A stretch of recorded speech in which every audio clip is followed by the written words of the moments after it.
Tá ligado? Tá. Sérgio, senta aí.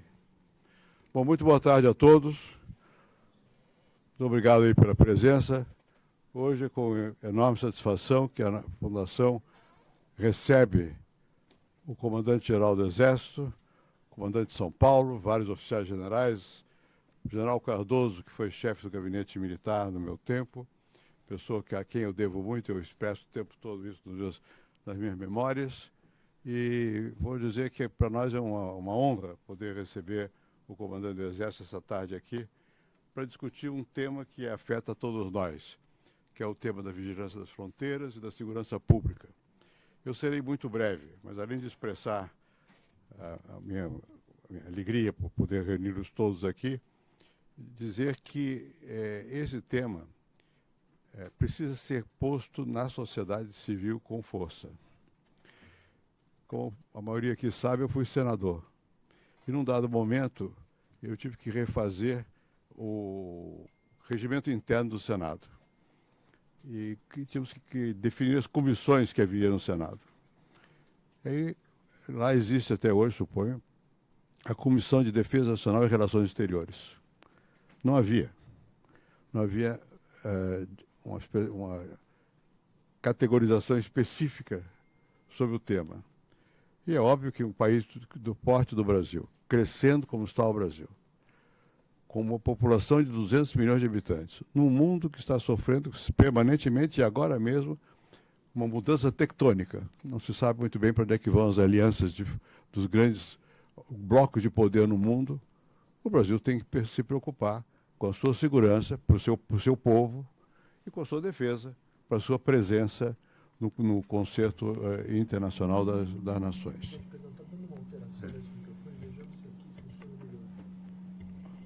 Vai ver que eu estou falando muito perto. Bom, então eu creio que esse tema é muito importante. E é óbvio que o papel das Forças Armadas está diretamente ligado a essas questões.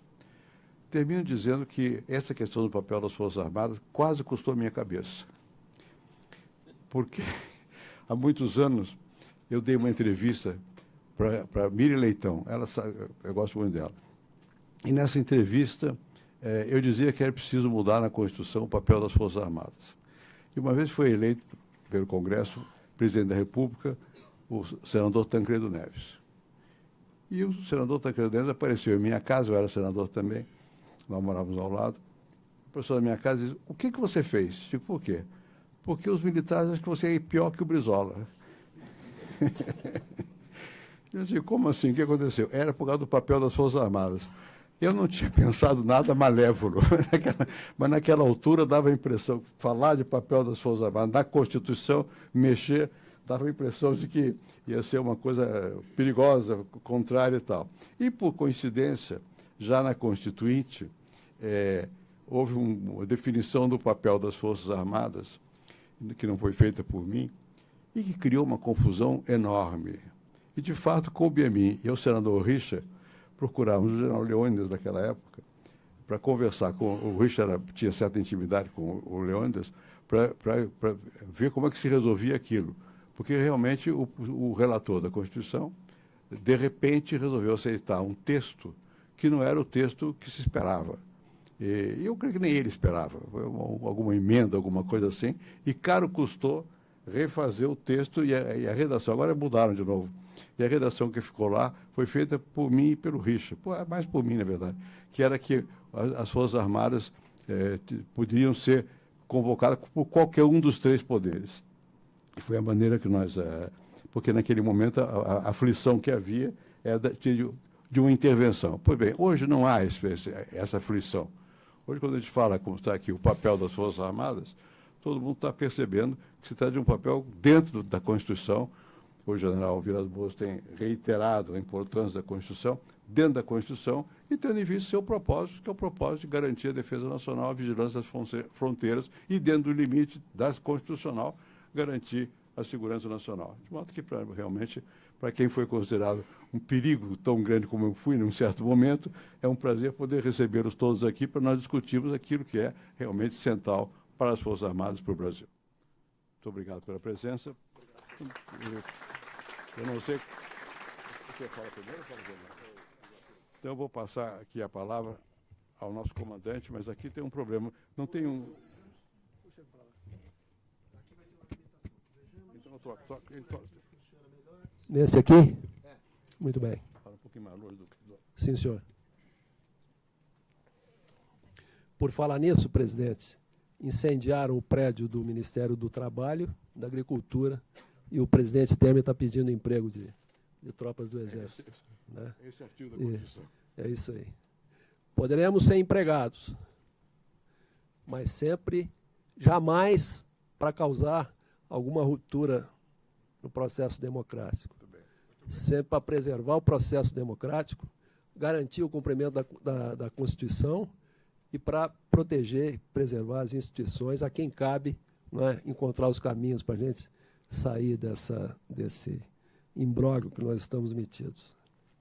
Senhor presidente, senhoras e senhores, membros da diretoria desse instituto, quero expressar o enorme privilégio e a honra que tenho, em nome do Exército, meu próprio, de estar aqui presente nesse fórum de discussões.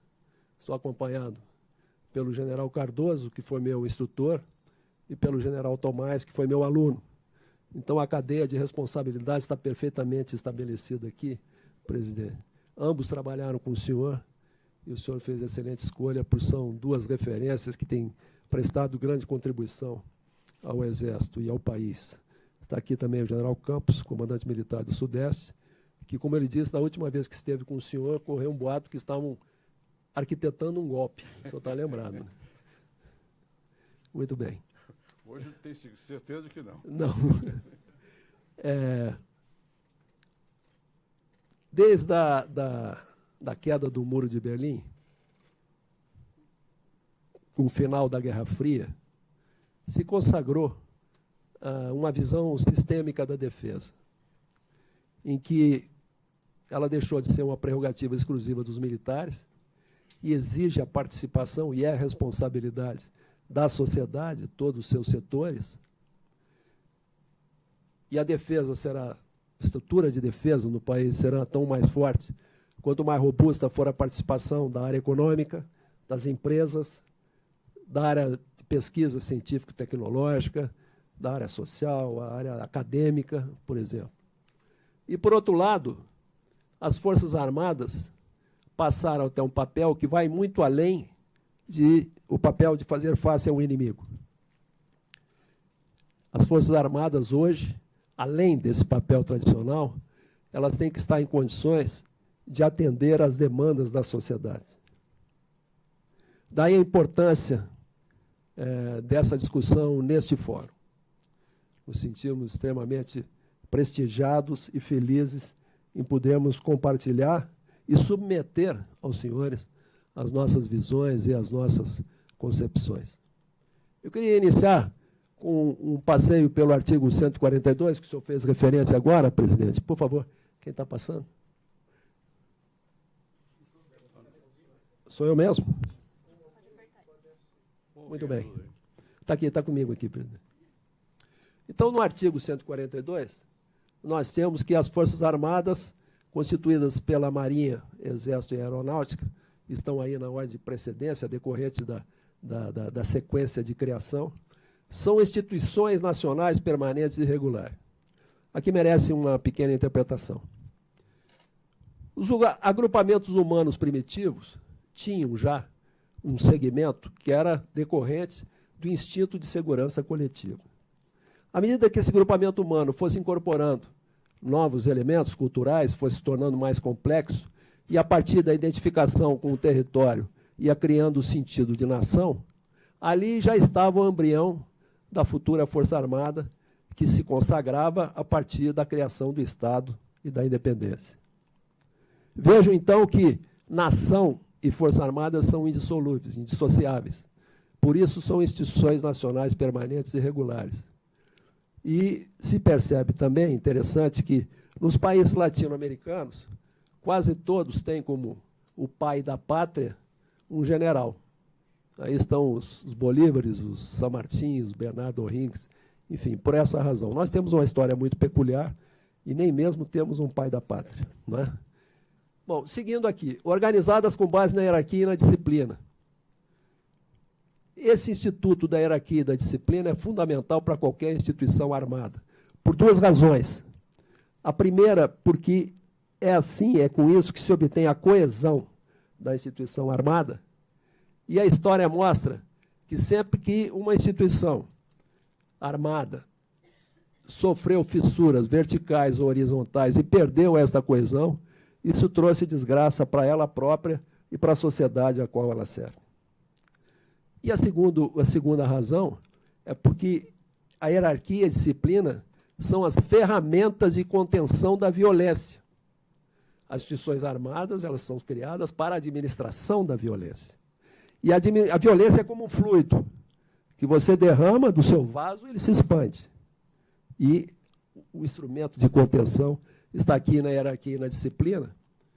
E, via de regra, instituição armada violenta, se verifica que elas são carentes de hierarquia e de disciplina. E aqui vem as atribuições, né? A defesa da pátria, a garantia dos poderes constitucionais e, por iniciativa de qualquer destes, da lei e da ordem. O senhor participou dessa redação? Essa aí é. Muito bem. Sim, senhor. Nós não ficamos bravos com o senhor, não, presidente. Foi? Eu sei. Foi tudo pacificado. Tá certo. Sim, senhor. Muito bem. Nós somos um país onde não há percepção de ameaça, nem à soberania, nem à integridade nacional. E a população não tem essa percepção. No seu dia a dia, no seu inconsciente, não há essa. Diferente de países, por exemplo, como Israel, ou como Estados Unidos, ou como o Chile, que, de certa forma, tem essa preocupação. Nós não temos. Então, este tema, defesa, ele tem pouco apelo, principalmente num país com tantos problemas e tantas carências socioeconômicas, desigualdades, né, enfim, socioeconômicas, desigualdades regionais e assim por diante. Por isso é um tema que é raro ver-se discussão em torno dele. Até mesmo em debates de campanha eleitoral, ele é tocado superficialmente, assim, sem muita profundidade, essa questão da defesa. Recentemente não é mais frequente, mas houve um período que se via discussões em torno da finalidade das Forças Armadas, em razão dessa circunstância de não termos ameaça, algumas vezes levava a um viés até de se questionar a existência de Força Armada no Brasil. Por isso é importante que se entenda que as Forças Armadas têm algumas funções extremamente importantes e necessárias. A primeira delas é de produzir a dissuasão, o efeito dissuasório, em relação a possíveis ameaças. Nós temos capacidade dissuasória assegurada na América do Sul. Não só, e a dissuasão não decorre somente do poder militar, decorre de outros fatores, como a dimensão do território, como a capacidade econômica, a área de ciência e tecnologia, da capacidade política, né, da consciência do poder político do país. Então, na América do Sul, nós temos assegurado. Não o temos em relação a ameaças extraterritoriais.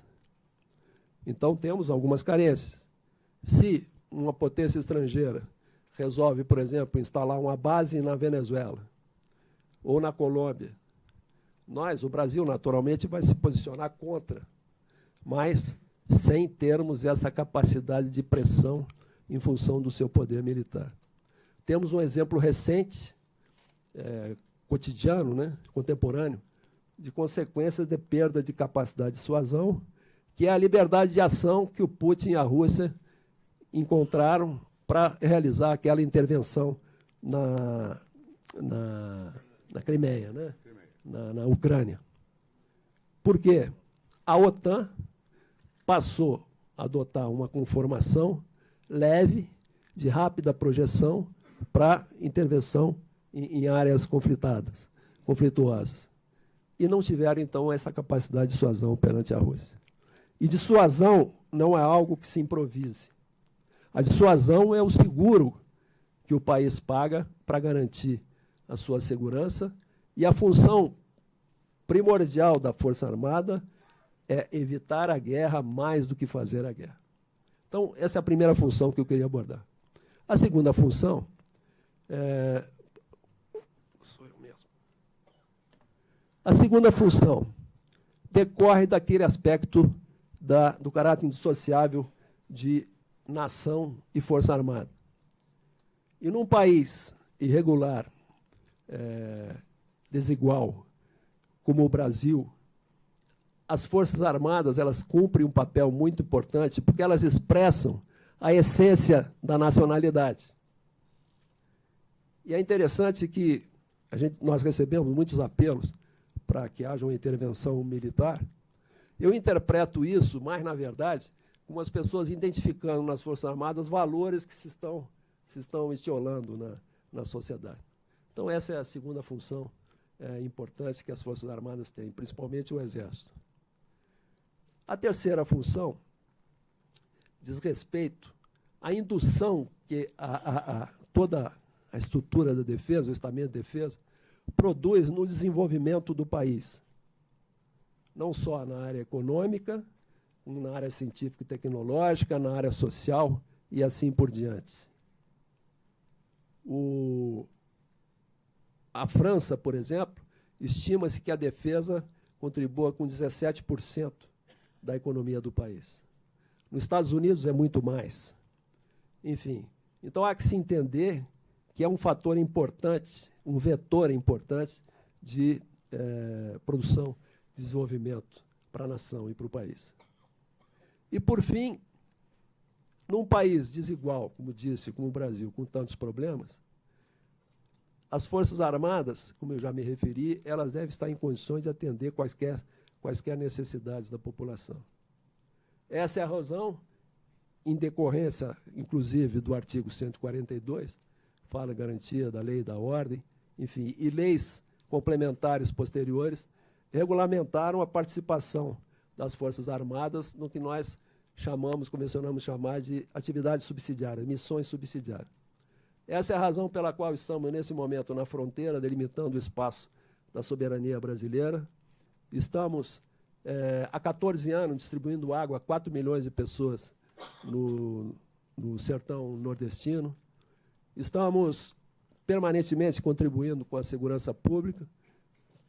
Realizamos aquelas intervenções de vistoria nos presídios.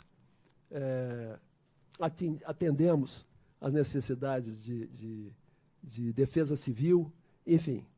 Vejo que a Força Armada tem que ter características, inclusive, de muita flexibilidade, muita adaptabilidade e de modularidade, enfim, para estar permanentemente em condições de atender a essas demandas. Visto isso, vamos pensar um pouquinho no nosso território. Porque não se pode pensar em defesa sem considerarmos o território e a velha geopolítica. Nós temos um grande passivo geohistórico. O Brasil tem mais da metade do seu território não ocupado, não articulado e não integrado à dinâmica do desenvolvimento nacional. Estamos falando dessa área que aí está assinalada. E a Amazônia, esta região, ela tem papéis muito importantes, potenciais a cumprir.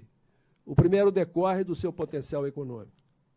Os dados mais abrangentes que vi, publicados numa revista Exame de 2008, me parece, com base em dados coletados por consultorias, indicam que a Amazônia contenha entre 23 e 24 trilhões de dólares em recursos naturais. 18 trilhões abaixo da superfície, minerais metálicos, não metálicos, energéticos, e 8 trilhões decorrentes da biodiversidade, sendo que há uma estimativa de que apenas 5% do potencial econômico dessa biodiversidade seja conhecido. E essa é uma grande carência que nós temos. Há mais teses sobre a Amazônia nas universidades alemãs do que aqui no Brasil. O outro papel importante que a Amazônia tem a cumprir para o país diz respeito à América do Sul. Temos aí o mapa da Pan-Amazônia, tem 7 milhões de quilômetros quadrados, 70% é do Brasil, com 5 milhões de quilômetros quadrados. São 9 países condôminos E todas as Amazônias têm a mesma características, idênticas características. Elas são pouco habitadas, extremamente carentes de infraestrutura de transporte e comunicações, abrigam os mesmos ilícitos e os mesmos problemas. Isso estabelece tanto uma obrigação para o Brasil, quanto uma oportunidade, porque a integração sul-americana, em termos geográficos, ela necessariamente vai ocorrer em torno da Amazônia. Manaus é equidistante de todas as grandes cidades da Amazônia, desde de Caracas, Bogotá, Lima, enfim, até as cidades brasileiras como Belém e outras. Manaus é o epicentro, podemos dizer que é o epicentro da Amazônia. E existe um organismo internacional, o TCA, que não teve, não mereceu dos países membros até hoje uma prioridade suficiente para que se altere esta realidade. E, de qualquer forma, nós temos que entender que é uma grande responsabilidade que o Brasil tem nesse sentido, né, de buscar essa integração e atrairmos esses países para a nossa órbita de influência e estreitar essa cooperação a que eu estou me realizando. O problema em relação à Amazônia é que nós temos tido dificuldades de buscar o equilíbrio, primeiro, entre uma visão endógena e uma visão exógena da Amazônia. E, via de regra, o que tem sido feito na Amazônia atende os interesses do centro-sul do Brasil e não da própria Amazônia.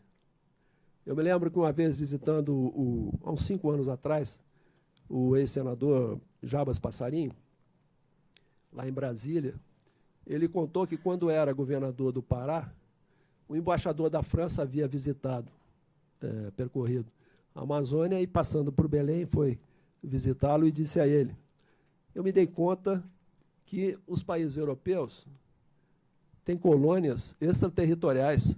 O Brasil tem uma colônia dentro do seu território. Só isso, por exemplo, explica por que Manaus, até hoje, não está conectado ao centro-sul do Brasil por nenhuma rodovia. Manaus, que é a 7ª economia, em termos de cidade, a 7ª economia do país. Seria a mesma coisa, algo semelhante, a que Porto Alegre, por exemplo, não tivesse uma rodovia ligando ao centro-sul do Brasil. A Amazônia teve surtos de programas de desenvolvimento. O primeiro planejado foi a partir de 1750, por Marquês de Pombal, logo após a assinatura do Tratado de Madrid, em que foi adotado o princípio do uti possidetis, foram então criados polos de colonização próximos da fronteira. O ciclo de desenvolvimento seguinte foi espontâneo, foi o da borracha. Começou no primeiro quartel do século XIX e terminou em 1910, por aí. Deixou um legado, grandes cidades como Manaus e Belém, deixou o Acre, a Madeira Mamoré, as ligações telefônicas do Rondon, e depois só nos governos militares, que aí nós tivemos a instalação do polo da Zona Franca de Manaus e do Programa de Integração Nacional e do Polo Amazônia. Essa Zona Franca de Manaus é interessante, pensarmos nela, o seu distrito industrial. Ele produz na ordem de 150 mil empregos diretos. Para cada emprego direto temos 3 indiretos, então seriam aí uns 400 a 500 mil empregos. Se colocarmos uma família de 4 pessoas para cada emprego, são 2 milhões de habitantes, que corresponde à população de Manaus, o que faz com que o estado do Amazonas seja o mais preservado de toda a Amazônia.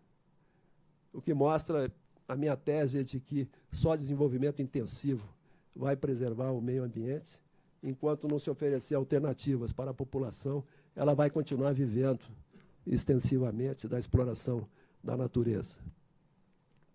E aqui nós passamos às fronteiras, nos remete às fronteiras. O Brasil tem 17 mil quilômetros de fronteira, 11 mil só na Amazônia, e há vários tipos de fronteira, eu sei que o general Cardoso vai abordar, mas eu quero apenas citar 2, a fronteira física e as fronteiras virtuais. As nossas fronteiras físicas, e nós temos fronteiras de integração, nossas fronteiras não são de separação, e elas poderiam muito bem ser um ambiente de muito intercâmbio com os países vizinhos. No entanto, são enormes vazios, onde viceja, via de regra, vicejam os ilícitos. E nós temos como vizinho 3 países produtores de cocaína, e o Paraguai, né, de onde vêm muitos ilícitos, também a parte de contrabando e maconha, etc.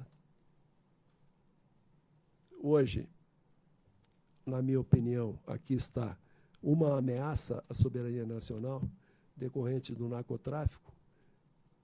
A Polícia Federal estima que 80% da violência urbana, criminalidade urbana, esteja ligada, direta ou indiretamente ao narcotráfico. O narcotráfico, por si só, ele não é causador da violência urbana. A violência urbana possui inúmeras outras causas, mas o narcotráfico potencializa, não é, instrumentaliza, organiza esses esquemas de sistemas de violência. O nosso país já é o 2º maior consumidor, e hoje conversava com o general Cardoso, e com relação à política antidrogas, se me perguntarem se eu sou a favor de liberação ou não, eu digo que eu não sei.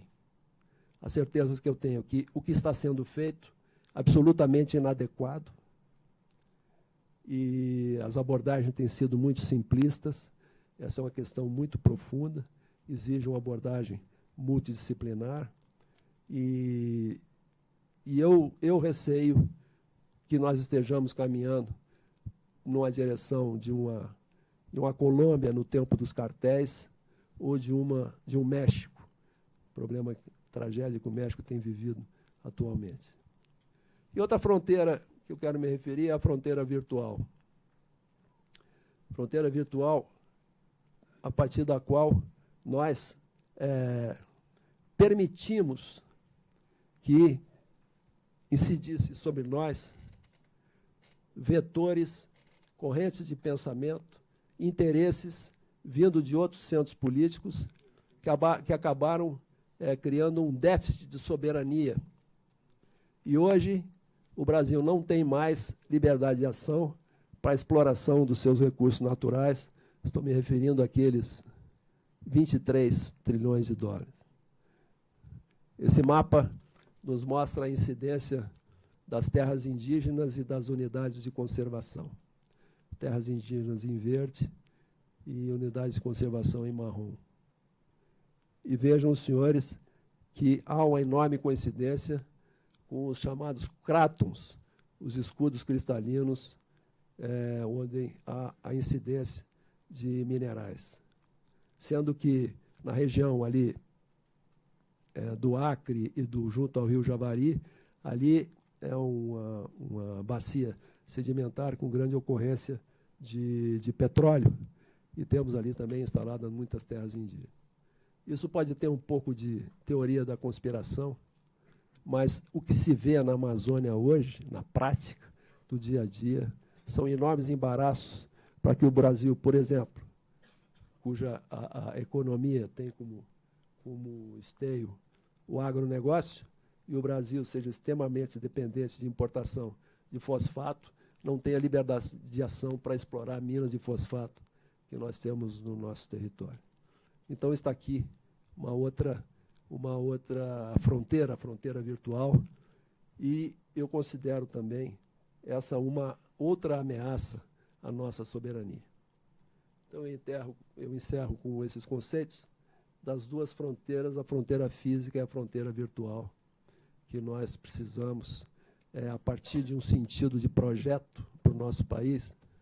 Eu disse numa entrevista que o Brasil estava à deriva, e houve quem interpretasse que eu estava censurando o governo Temer. Eu estou me referindo de algo que nos aconteceu desde a década de 70, 80, nós cometemos o erro de permitir que a linha de confrontação da Guerra Fria passasse por dentro da sociedade brasileira, e nós perdemos a coesão, perdemos o sentido do projeto e a ideologia de desenvolvimento, e até hoje não conseguimos recompor e recuperar, e o Brasil não tem outra alternativa a não ser uma potência e agir como potência, né, para que nós não percamos todo esse potencial que nós temos em relação a nós próprios e em relação à América do Sul e em relação ao mundo. Essas eram as considerações que eu tinha a fazer. Muito obrigado pela atenção dos senhores e senhoras.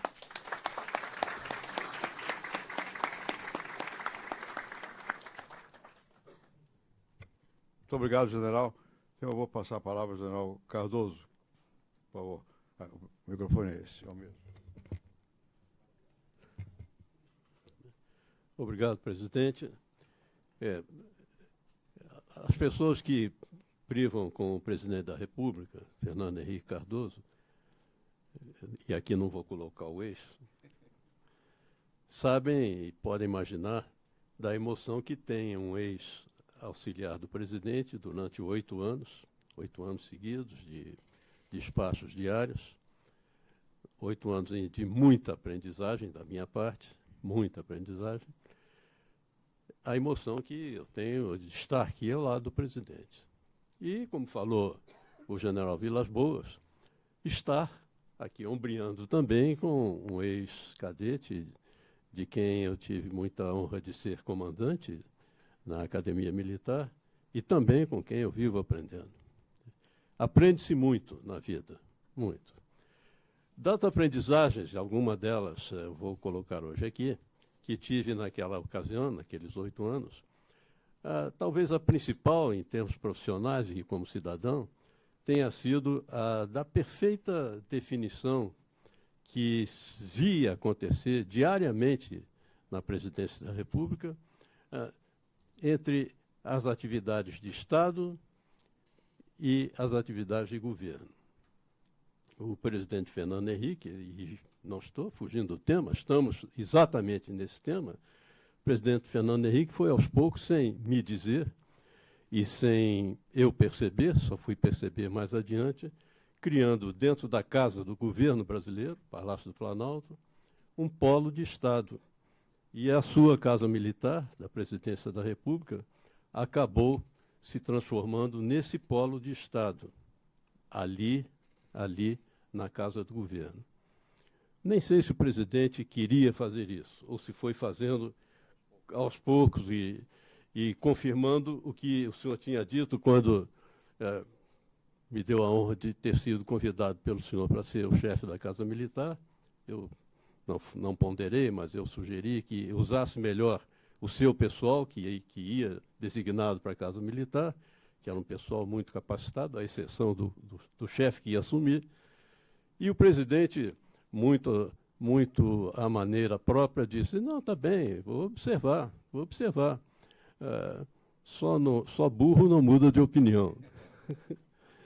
E assim o presidente foi mudando e nós acabamos nos transformando em um órgão que hoje vai abordar aqui alguma coisa aprendida naquele tempo sobre a função do Estado e uma, talvez, releitura de um conceito que passou muito tempo estigmatizado no Brasil, por diversas razões, algumas razões reais, outras razões mais de suposição, outras mais em termos ideológicos, que é o conceito de segurança nacional. Me perdoem, eu sei que causa cócegas a grande parte da nação, essa expressão, mas que não teve substituta, uma expressão substituta. Porque não, a Constituição nossa resolveu, em muito boa hora, temporariamente banir a expressão segurança nacional, tentou substituir por defesa nacional, mas a defesa nacional não diz tudo.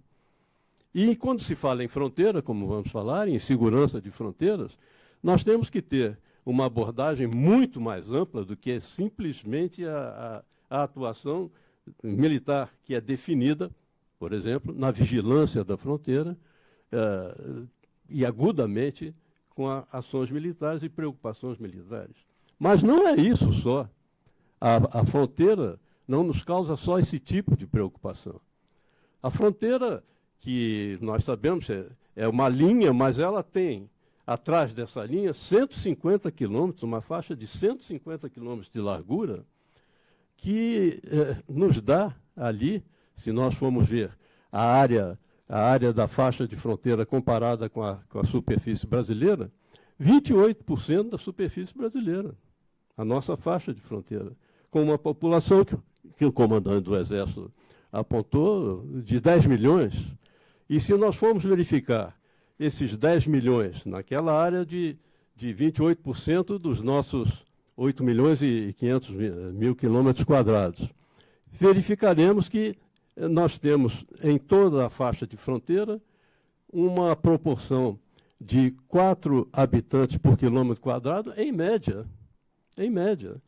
Uma medida que se adensa muito na nossa fronteira sudeste e sul e se fica absolutamente quase que esquecida e vazada, e em muitos momentos chega a 0 habitantes por quilômetro quadrado, no restante da fronteira, que foi muito bem citado pelo comandante.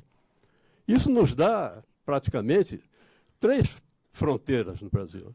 Essa fronteira ali de baixo, sudeste e sul, a fronteira centro-oeste, que tem algumas características mistas entre o sudeste, o sudoeste, e o sul e o norte, e a nossa fronteira basicamente amazônica, muito bem conhecida por todos aqueles militares que por lá labutaram. Eu tenho aqui umas projeções para apresentar, mas vou procurar não usá-las. Pegando os ganchos que o comandante concedeu, só em alguns momentos eu gostaria de projetar, principalmente quando falar nesse aspecto da segurança nacional. Por que estou falando em segurança nacional e em fronteiras? Que conceito é esse que causou tanta estranheza e, em alguns momentos, foi tão exageradamente empregado? Muito bem. É algo muito mais abrangente, como já disse, do que a própria a defesa nacional em si, que é assunto militar e assunto tecnológico, cada vez mais tecnológico em termos de vigilância da fronteira. Por que falando isso? Porque quando se pretende ter uma segurança numa faixa de fronteira que tem essas características que já a linha vê,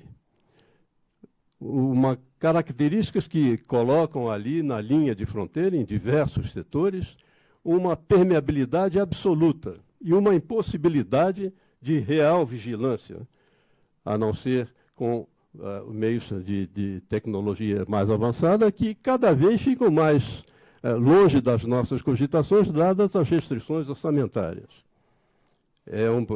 Temos um projeto magnífico do CISFRON, que é o Sistema de Proteção das Fronteiras, que cada vez mais vai tendo o seu horizonte alongado, cada vez mais alongado. E cada vez mais aquela tecnologia prevista para ser usada na vigilância da nossa fronteira, já que não se pode colocar homem a homem ali para fechar esses espaços, isso é inconcebível. Cada vez mais a tecnologia, quando se pensa nela, ela já está ultrapassada. E a contra-tecnologia mais adiantada. Aí fica essa briga de gato e rato e nós com o horizonte, como disse, se afastando, se afastando. Bem, então há que ter realmente naquela faixa de fronteira alguma coisa a mais. O entendimento esse, que eu vou bater em alguns momentos, acerca da segurança, do conceito de segurança nacional, não é um entendimento ideológico. Absolutamente. Não, os militares, principalmente essa geração de militares que está dirigindo o Exército hoje em dia, e Marinha e Aeronáutica, tem, no campo da segurança nacional, não a preocupação de que algo esteja contra a segurança nacional e, portanto, temos que defender a segurança nacional. Não é isso. A segurança nacional é vista por nós, me permitam, o pessoal da ativa me incluir nesse meio, é a preocupação que nós temos em ter a segurança nacional, que vou conceituar em seguida, a segurança nacional como um instrumento de segurança em geral do país. Ela não é em si um fim. Como numa das transparências que possivelmente eu não mostre, diz, uma política de segurança nacional, ela não substitui a governança do país. senão que ela é um dos instrumentos básicos da governança do país, como se é uma política educacional, uma política de saúde, uma política econômica de uma maneira geral. E estão ali, nesse mesmo nível de instrumento que tem o chefe de Estado, o chefe de governo, aqui é a mesma pessoa, para administrar o seu país. Mas quando vamos à faixa de fronteira, há condições especiais. Muito bem. Vamos tentar conceituar muito simplesmente a segurança nacional, que defendo seja utilizado, esse conceito seja utilizado não só na defesa da nossa faixa de fronteiras, como também nas consequências múltiplas que existem, algumas decorrentes da própria vulnerabilidade que tem a nossa faixa de fronteira, no problema da segurança interna. Desculpem, a segurança interna no sentido da criminalidade e dessas fronteiras internas que estão aí agora e que todos estamos vendo. Um parênteses, que fronteiras internas são essas? O comandante do Exército falou nas fronteiras virtuais. E há outros tipos de fronteira que a gente não cogita. Por exemplo, o presidente Fernando Henrique não se conformava de ter, no Brasil, uma área no Nordeste, no Médio São Francisco, chamada Polígono da Maconha, fora do controle do Estado. Ali havia uma outra soberania. A população, ali naquele polígono da maconha, havia um outro controle social que não era o controle social que deve existir pelo Estado. Não que o Estado seja o prepotente dono das ações e dos pensamentos e das tendências da população, mas essa população estava fora daquele controle que o Estado tem que ter sobre a região, e não sobre a sociedade em si, mas sobre a liberdade da sociedade para ela exercer os seus direitos de cidadania. O presidente não se conformava. Determinou que fosse feita ali uma operação para trazer novamente para o controle do Estado. Foi a tal Operação Mandacaru. Essa Operação Mandacaru, eu não vou me estender nela, mas ela é essencialmente um exemplo do que seja esse conceito de segurança nacional na segurança pública, que vou definir em seguida. Quero adiantar, aproveitando, inclusive, a presença do embaixador Rubens Barbosa, que é o coordenador dessa revista. Aqui tem um artigo de minha autoria, honrado que fui com o convite de escrevê-lo, em que eu descrevo com detalhes essa operação Mandacaru. Recomendo que procurem ler. Ao mesmo tempo, eu recomendo que leiam também o artigo que vem em seguida, do Renato Sérgio de Lima, um excelente artigo, que é um contraponto para as ideias que eu apresento naquele primeiro artigo. É ótimo isso. É ótimo, ótimo. O contraditório é excepcional.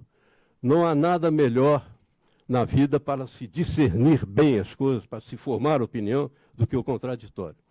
Então, o artigo do Renato, repito, excelente artigo, ele é um contraponto, ele apresenta ideias contrárias a essa a minha de colocar a segurança pública como um conceito que deve abranger a segurança nacional, como um conceito que deve abranger as ações de segurança pública. Bem, e que conceito é esse? A segurança nacional, ela visa a dar ao país condições, uma condição de ele fazer suas ações de defesa e garantia normais da segurança do país, da soberania do país, da defesa de suas fronteiras, etc. Mas também não é só isso. Ela também permite que, uma vez bem aplicada e bem dosificada, que a população sinta que o seu país e o Estado que conduz esse país, e a si, sociedade, esse país tem condições realmente de cumprir as suas atribuições de defesa da pátria, essas que foram inclusive citadas para as Forças Armadas e estão aí no artigo 142, mas ainda garanta a ela, a população, exercer com total liberdade os seus direitos e os seus deveres constitucionais. Isso é fundamental, é fundamental. Além de ter, e a população perceber, que há um alinhamento entre diplomacia, por exemplo, e Forças Armadas, fundamental para a defesa nacional, fundamental. Razão pela qual o presidente, quando criou também no Conselho de Governo a Câmara Setorial de Relações Exteriores e Defesa Nacional, ele ter criado uma Câmara com esses componentes. O Itamaraty, as Forças Armadas, depois o Ministério da Defesa, que foi criado, e realmente aí nós tínhamos um polo no Conselho de Governo que tratava de assuntos que as outras câmaras setoriais não tratavam naturalmente. Bem, então, a partir do momento em que a população, os cidadãos brasileiros, percebem que o Estado é uma garantia do exercício da sua cidadania, dos seus deveres e dos seus direitos, aí surge uma atitude. E segurança nacional não deixa de ser apenas uma condição e passa a ser também uma atitude e uma condição que nos dá toda essa capacidade de defesa, porque o povo vê relevância no Estado. Eu não creio que o povo brasileiro esteja vendo relevância no Estado há alguns anos. E isso é um mal e um perigo muito forte. Ainda questão de 4 dias, há 4 dias, uma pessoa me disse que havia uma pesquisa feita por um órgão de pesquisa que ainda não havia publicado, que 40% da população brasileira não crê na democracia como solução para os seus problemas. Não é a democracia que está em questão aí, na opinião das pessoas. É a forma pela qual o Estado está, ora, conduzindo a democracia em si, ora, colocando em xeque a própria democracia, com os seus esteios básicos e com os valores que são fundamentais. Até o comandante citou isso na sua fala. Há valores que são sentidos pela população que acabam sendo colocados em segundo plano e sendo ultrapassados e deles feito terra arrasada. Esse é o conceito de segurança nacional. Então, é mais abrangente do que defesa nacional, é mais abrangente do que segurança pública, é mais abrangente do que relações exteriores e não fica só na área da segurança. Eu também classifico alguns momentos aí, até não é oficial essa classificação, nessa altura da vida já podemos ter, né, presidente? O senhor muito mais do que eu, mas poder opinião própria, até que vá contra as doutrinas, né? É o que eu chamo de progresso social. Está no campo da segurança nacional o progresso social. Então, quando se faz um programa iniciado até pelo senhor presidente, o programa de distribuição de renda, nós estamos atraindo a população para essa visão de que ela pode constatar que o Estado se preocupa com ela. Assim é um programa de moradia própria, assim é um programa de criança na escola, foram 95% que o senhor deixou, e por aí vai. Moradia, saúde, uma tristeza se vê um noticiário diário sobre saúde nos estados brasileiros. E assim, repetindo essa parte que acabei de definir e repetindo também que não é uma ideologia segurança nacional. Pelo menos hoje em dia não é uma ideologia. A segurança nacional é um instrumento e ninguém está se preocupando em defender a segurança nacional, porque não há o que ser defendido. Mas é em como usar esse conceito de segurança nacional para a defesa da nação e para mostrar, isso que é muito importante, a relevância do Estado e trazer a população para junto do Estado. Muito bem. Na segurança pública, nós vemos, igualmente, que, de forma coincidente com o que acabamos de dizer, não se raciocina apenas, não se deve raciocinar apenas com a repressão policial. Estou vendo com muita alegria o Cunha Couto aqui.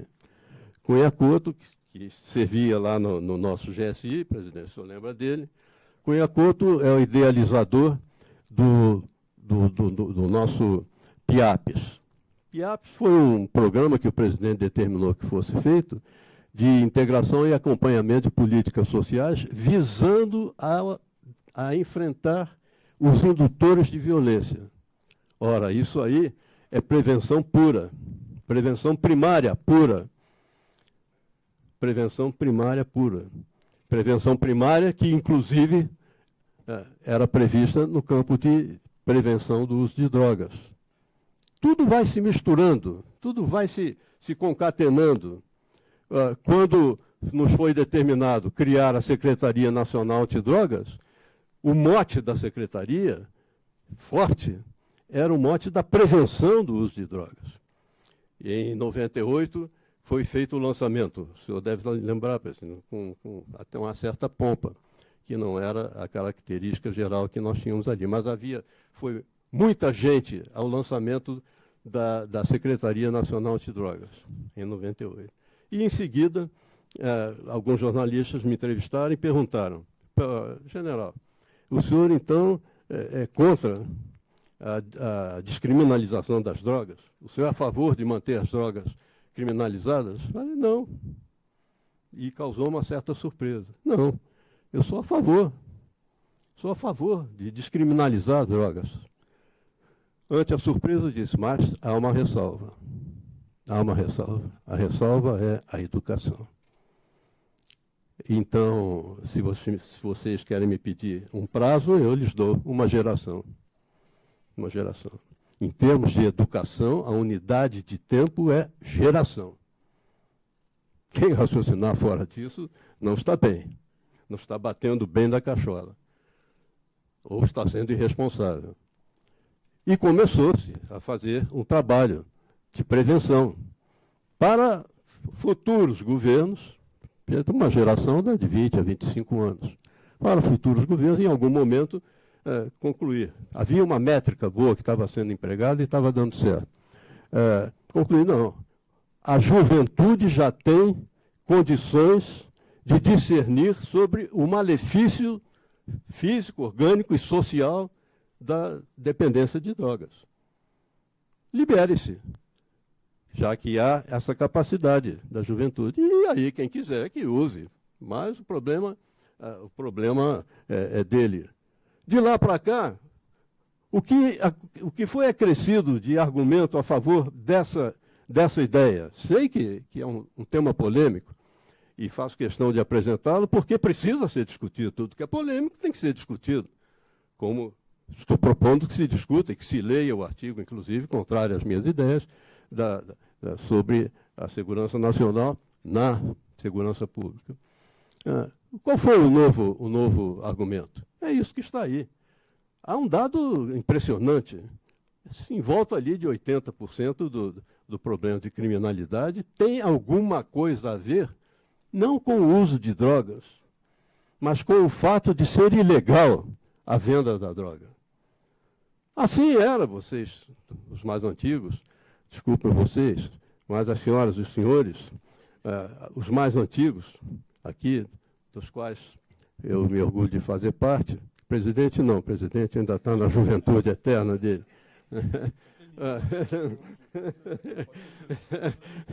Sabe bem, acompanhou o que era aquela lei seca nos Estados Unidos.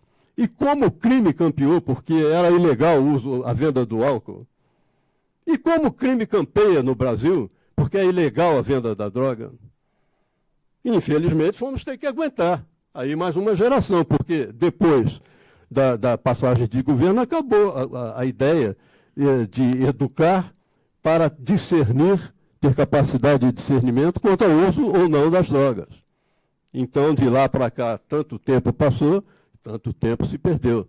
Sempre que se recomeçar a trabalhar com educação, visando a aumentar a capacidade de discernir sobre o uso ou não da droga, cada vez que se for iniciar, pode-se esperar 20 a 25 anos adiante. E foi isso que eu disse para aqueles jovens repórteres. Né? E penso assim. Né? Então, aí estão postos dois temas que merecem ser discutidos. Repito, segurança nacional na segurança pública. Nesse sentido, não no sentido de ideologia e de retrocesso a tempos que se pretende evitar. É muito importante. Quanto à segurança nacional, há um conceito que merece se tentar entender. Quando dissemos que ela não substitui a governança do país como um todo, senão que ela é apenas um instrumento, adoce também, o peso no emprego das medidas de segurança nacional também tem que ser muito bem sopesado. Tem que ser muito bem avaliado. A cada medida que diga respeito ao emprego, seja de Forças Armadas, nas ações de enfrentamento dos problemas de segurança pública, seja na ação da propaganda governamental, seja em qualquer campo. Tem que ser muito bem pensado a consequência daquilo que se está decidindo empregar. Por quê? Porque o enfrentamento tem que ser sistêmico.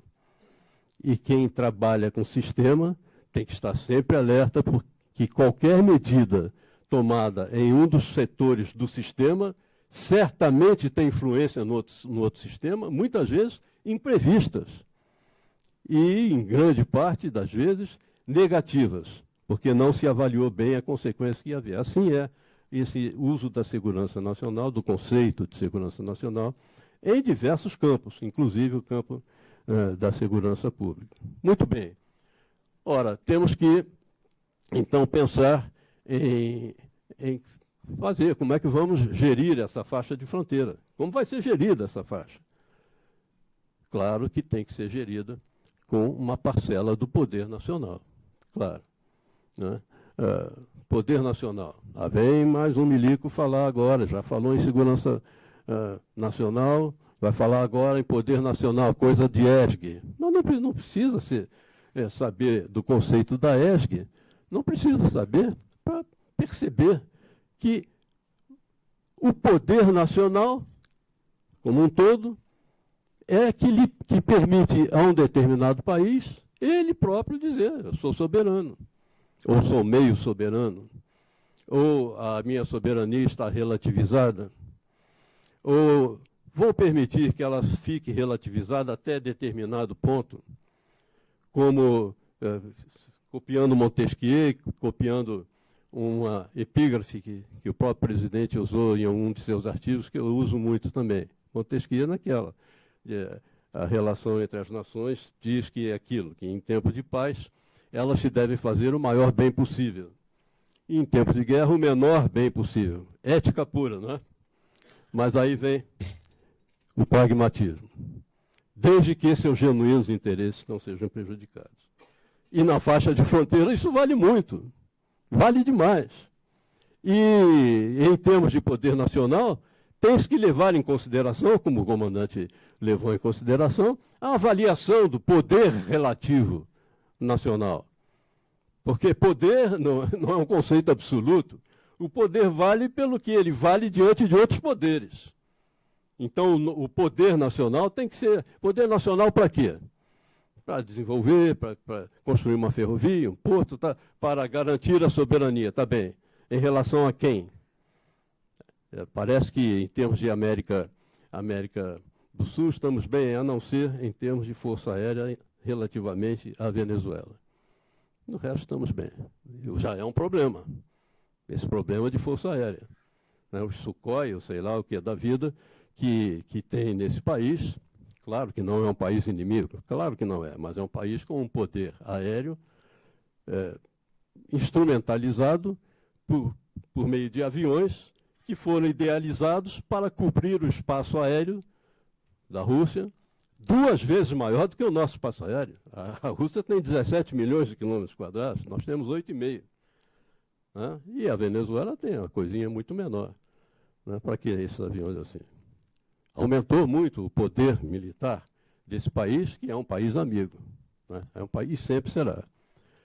Principalmente porque nós vivemos nessa zona de paz E já que estamos vivendo uma zona de paz, temos que encarar a fronteira como uma oportunidade de integração. A linha de fronteira não é mais como foi antigamente, decorrência da expansão brasileira, graças a Deus houve essa expansão, e aos portugueses, decorrência de uma expansão que aumentou muito o nosso território, novamente graças a Deus, e, em consequência, a nossa responsabilidade de soberania.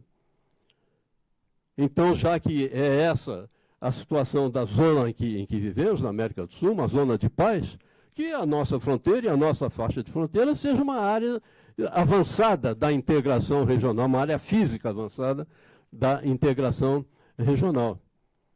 E, portanto, oportunidade. Oportunidades que têm que entrar em cogitação em qualquer plano que se faça de gestão da faixa de fronteiras. O que proponho aqui para a discussão é que essa gestão da faixa de fronteira seja compartilhada pelas 3 esferas da administração pública.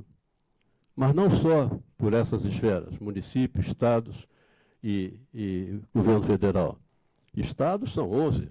São 11 os nossos estados que estão na fronteira, defrontando-se ou juntando-se a 10 países. Né? Também a população tem que entrar nisso. Também os cidadãos têm que entrar nisso. E como?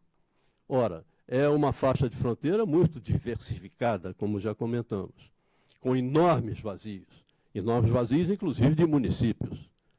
A nossa quantidade de municípios na faixa de fronteira, comparada com os municípios do Brasil, 5.570, eu acho que estamos hoje, ali são apenas 500 e alguma coisa.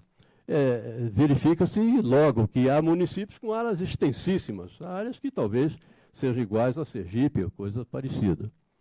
Bem, então temos que pensar nesse compartilhamento da gestão das 3 esferas de poder e da população e da iniciativa privada, uma forma de os manter coesos e interessados, como, por exemplo, a iniciativa privada tem que ter interesse, que se pode criar para eles. E gerir essa faixa por condomínios de espaços municipais. Condomínios de espaços municipais, atendendo às vocações daqueles municípios e às tendências da população. Para isso, tem-se que conhecer muito bem essas populações, e o Exército conhece muito bem essas populações, como também o nosso Ministério, por exemplo, da Integração Nacional deve conhecer. E os governadores, etc., prefeitos, têm até o dever de conhecer mesmo. Esses condomínios vão facilitar muito a gestão. E uma gestão por meio de câmaras setoriais, presidente, copiando a sua ideia nas câmaras setoriais no Conselho de Governo. Câmara setorial, digamos, uma de segurança institucional, que abrangeria relações exteriores. Na fronteira é importante isso aí. Relações exteriores, abrangeria segurança pública, a própria segurança nacional, nesse sentido que já foi comentado aqui, e a defesa nacional, função das Forças Armadas. E mais ainda, uma Câmara Setorial de Desenvolvimento que existe, ou existia, e era muito atuante. Malan está aí, não está? Cadê o nosso Malan? Está lá o Malan. Né?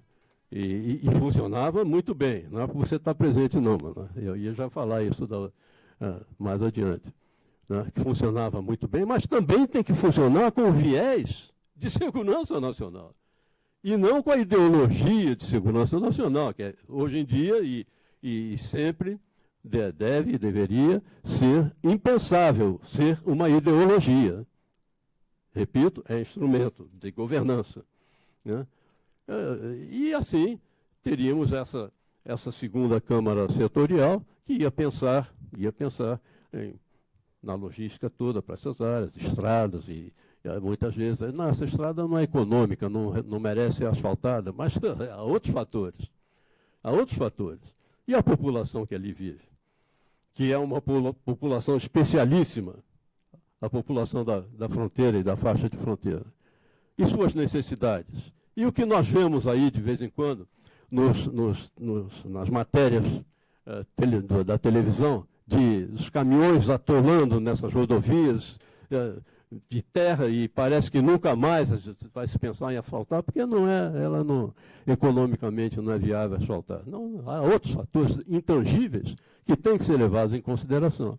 Um deles, já que estamos falando em estrada, o que nós chamamos nas Forças Armadas de equipamento do território. Já que vamos colocar o viés de defesa nacional, também nessa faixa, na defesa da faixa de fronteira, quais são os interesses das Forças Armadas de ter um eixo de apoio logístico, um eixo que esteja a cavaleiro, por exemplo, de uma grande direção estratégica, não de avanço, mas de defesa. E entramos por aí, inclusive, no que nos foi falado já, que é o conceito de dissuasão, que não é uma estratégia em si, é uma atitude de dissuasão, mas que tem que ser levado em consideração. Exemplo, com todo esse poder nosso relativo, diante, por exemplo, do país amigo, Bolívia, nós não fomos dissuasores e perdemos 2 refinarias. Era o caso de atacar? Não, claro que não. Claro que não era o caso de atacar. Mas ali a dissuasão, ela deveria ter sido fortemente política, e não foi. E aí não fomos dissuasores. E, de repente, está o gigante da América do Sul sendo desafiado por um Davi que nem funda tinha. Nem funda tinha, mas que tomou as refinarias. Isso, vejam bem esse conceito, vejam como é abrangente essa coisa toda. Um país não é só dissuasor por suas forças armadas, ainda mais no mundo de hoje. Ainda mais no mundo de hoje. O comandante falou, tanta gente pede intervenção. Um dos fatores, além do arraigado sentimento democrático que prevalece nas Forças Armadas, hoje em dia, prevalece e sempre foi uma coisa que nos arrastou. Eu sou neto e sou filho de militar e sentia isso neles. E tenho genro militar e tenho neto capitão, aliás, está na fronteira, o menino. Está lá na fronteira, o Pedro. Comandou 2 anos o pelotão de Auaris, recém-casado. E a esposinha dele, a Mineirinha, foi lá, foi ser professora de tudo lá também. E agora está em Boa Vista. E o que eu ia dizendo, essas 5 gerações aí, eu nunca percebi em nenhum deles, algum sentimento assim, não, né, temos que entrar, E eu ia dizer, ainda mais no mundo de hoje. Mas esse fator, vá resolver fazer uma intervenção, que não é o nosso caso, mas vá resolver fazer. Vá resolver. Não vê a reação do mundo. Justa a reação do mundo. Né? Bem, meus amigos, muito teria que ser dito aí. Muita coisa poderia mostrar com figuras ilustrando. Mas o poder nacional, eu quero terminar aqui essa fala, porque já fomos até em estados, né, Fausto? Para terminar logo, e vou terminar, mas eu estava fazendo uma digressão a partir do poder nacional. É o poder do povo, é o poder da iniciativa privada. A Constituição é sábia quando diz que todo poder emana do povo. E o poder nacional não é o poder do Estado. O Estado tem que ser o integrador e o coordenador daquilo que é vontade nacional. Vontade nacional que, inclusive, deriva de uma outra fronteira. As fronteiras internalizadas nas pessoas, em parte, atende ao que foi definido pelo comandante como as fronteiras virtuais. Mas avança um pouquinho mais, porque define a vontade nacional. Nós somos 200 milhões de universos prontos aí para nos transformarmos em uma cultura própria, que seria um absurdo, uma cultura própria, com valores próprios, mas há grupos formados por parte desses 200 milhões. E grupos de muita força, que ou tem vontade forte, expandindo-se produtivamente, construtivamente, para a vontade nacional, ou fenece diante da vontade mais forte de outros que queiram, como, por exemplo, o crime organizado, que queiram submeter a sociedade aos seus interesses, aos seus lucros. da fronteira, que grande parte do material de munição e de armamento vai lá para aquelas fronteiras internas, interiores ali, das favelas, regiões liberadas até, que era, inclusive, o caso do polígono da maconha. Agora eu não sei como está, presidente. Muito bem, me permitam tomar a liberdade de chamar de meus amigos. Repito, a alegria e a honra de estar aqui, reitero, ombreando, veja o senhor, presidente, que folga, né? Ombreando com o presidente e com esse dileto amigo, estoico comandante do Exército Brasileiro, exemplar comandante do Exército Brasileiro. E nesse agradecimento fica também o agradecimento a todos os amigos que aqui estão presentes e que nos deram a honra da atenção. Estamos dispostos e livres aqui para o futuro debate. Muito obrigado, senhor.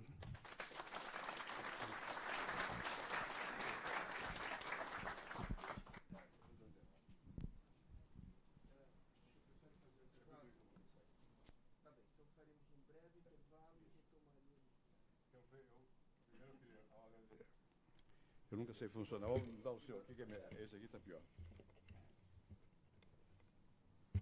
Ao agradecer as exposições que nós ouvimos, e eu vou me desculpar, porque o general sabe, não vou poder estar presente na segunda parte do nosso encontro. Mas queria lhe dizer o seguinte: primeiro, que se falou das fronteiras, da Amazônia, e a respeito da propósito da Amazônia, outro dia eu fui a uma recepção do presidente da Espanha, do Conselho da Espanha. E eu me lembrei de algo que eu de vez em quando cito para mexer com os espanhóis. O Marquês de Pombal, que foi aqui referido, no século XVIII, o irmão dele era o vice-rei do Grão-Pará, que é uma região, era a Amazônia, na verdade. E por causa da luta entre espanhóis e portugueses, havia um problema complicado de povoamento da região e tudo mais. A Constituição, no fundo, da nossa presença nesses espaços. E há uma carta do Marquês de Pombal ao seu irmão, vice-rei do Grão-Pará, onde ele diz o seguinte: olha, vocês aí no Brasil devem honrar aqueles brasileiros, portugueses, que se casarem com as TAPs eram as indígenas, e que tenham filhos delas, porque mais vale meio português do que um espanhol. Então esse era o espírito daquela época de ocupação do espaço territorial. Já tinha essa noção de que era preciso ter presença para poder ocupar aquele imenso espaço. Isso é a nossa herança, a nossa responsabilidade. De igual maneira, foi disso que nós tratamos aqui, no mundo atual. E efetivamente, essa questão das fronteiras, etc., né, nós temos que ter esta visão que foi apresentada. Tem a fronteira física, mas há outros tipos de fronteira, que são mentais, e outros tipos de fronteira que são sociais. O general Cardoso tocou num assunto delicado, que é a questão das drogas. Bem, e toda a gente sabe que eu, nos últimos anos, me dediquei a discutir o assunto. E a minha preocupação com o assunto foi exatamente a partir do que eu conhecia na Colômbia e no México, especialmente, que era o fato de que, naqueles países, havia uma espécie de liquidescência, desaparição do poder estatal pela penetração dos grupos de droga que controlavam o espaço territorial e o crime que se desenvolveu enormemente. Bem, eu assisti, mais recentemente, em função dessas coisas, eu fui a uma favela no Rio de Janeiro chamada Vigário Geral, à noite. Bem, eu fui muitas vezes à favela. Eu comecei a minha vida como sociólogo estudando negros e nas favelas. Então não é uma coisa para mim chocante nem estranho, mas eu levei um susto, eu não ia há algum tempo, porque eu fui à noite e claro que você, quando vai, eu ia para um local conhecido, Afro Reggae, que existe lá um centro desse grupo, que é um grupo de gente ligado a movimentos culturais e sociais. Mas para entrar à noite na Vigário Geral, pelo menos na época que eu fui, há 2 anos, primeiro, você vai sem segurança, porque se for com segurança é pior. E você vai, e há uma luz que acende, há um carro que abre, que sai do caminho, há um apito que toca. É zona ocupada. E não é pelo governo brasileiro, não é pelo Estado do Rio de Janeiro, não é pela polícia. é por outros grupos. Há uma fronteira ali. É uma fronteira. É uma experiência que é bastante chocante. Eu, ex-presidente da República, entrando no Rio de Janeiro, onde eu nasci, numa área onde para passar, foi tudo pacífico, porque sabiam que eu ia. Mas o controle, a segurança, não era nossa, era deles. Então, efetivamente, existe um problema de integração social, e nesse conceito estendido pelo general Cardoso, na questão de segurança, ele está pensando em larga medida nesse sentido mais amplo, de você ter a possibilidade de ir e vir, de desempenhar sua vida normal, de expressar seus sentimentos, expressar sua vontade, etc, etc. Então, de fato, nós temos que pensar nesses termos muito, muito fortemente. E só para concluir, nós vimos aqui a extensão do Brasil, América do Sul, etc, etc. Eu sempre tive, isso tem que ser atualizado, mas enquanto pude exercer funções de comando, que nós tínhamos que nos acomodar no nosso espaço regional. General, o senhor mencionou a importância da geografia. Porque nós não escolhemos onde nascemos. Nascemos é aqui. E onde nós vamos ter que nos acomodar é aqui, é no Brasil. E com os nossos vizinhos. Pois bem, essa noção é muito importante hoje. Aqui está o ministro Rubens Barbosa, que tem escrito bastante sobre essas matérias. Nós estamos vivendo um momento particularmente delicado do mundo, em que esses conceitos todos estão sendo atualizados nos vários centros de poder do mundo. Nós estamos vendo que o equilíbrio do mundo pós-Guerra Fria, que foi mantido graças a uma espécie de aliança tácita entre a China e os Estados Unidos, está chegando a um momento de dúvida. E a China, que nunca teve uma relação muito próxima com a Rússia, começa a ter uma relação com a Rússia e com a Europa, e a fazer estradas, fisicamente, estradas. Para quê? Está pensando no garantir o seu abastecimento de alimento, de petróleo, não depender do mar só, porque ela não tem superioridade naval. Né? E as consequências do que nós ouvimos aqui também, o general falou sobre o sistema defensivo europeu, que foi para intervenções fracas, e permanentemente a Europa não negociou com a Rússia isolada se fortaleceu e agora atacou. Atacou simbolicamente, ocupou a Crimeia, está na Síria. E nós estamos assistindo uma balança de poder no mundo se modificando. E se nós não tivermos visão dessas coisas, que são geopolíticas, a expressão é essa, nós podemos perder a oportunidade de saber para que lado vai o Brasil. E nós não podemos deixar de voltar, de reconhecer que o nosso berço é a América do Sul. Quando nós falamos uma vez, pela primeira vez, houve uma reunião em 1991, de 2001, de presidentes sul-americanos em Brasília, essa ideia já era muito clara, de América do Sul. E para que não se pensasse que era contra, eu convidei o presidente do México, veio o ministro do Exterior do México. Não é questão de ser, não é contra, não. É que é outro mundo. O nosso mundo, onde nós estamos encaixados, se eu posso dizer assim, é a América do Sul. Não é que estejamos contra os outros, mas aqui nós temos que ter uma presença muito, muito forte. Muito forte. E essa presença muito forte foi até bem pouco tempo ameaçada e ainda é em parte pela droga, porque os estados nacionais vizinhos perdiam força, porque a droga entrou profundamente aqui no Brasil.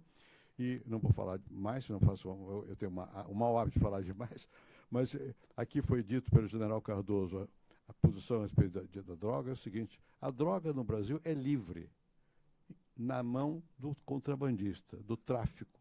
A droga tem que ser regulamentada, e não está na mão do tráfico. E mais ainda, é preciso entender que sem campanhas educacionais não se resolve. O que nós fizemos com o cigarro? Foi proibido o cigarro? Não. Mas aqui ninguém fuma nessa sala. No corredor também não. E se saírem aí, vão ver lá na portaria, na rua, pessoas, uns poucos que estão fumando. O Brasil caiu de 30% de fumantes para 10% de fumantes. Foi uma das mais rápidas transformações em questão de droga, porque cigarro é uma droga. Não foi proibido, foi regulamentado e foi, digamos assim, discutido e as pessoas foram entendendo que aquilo faz mal mesmo.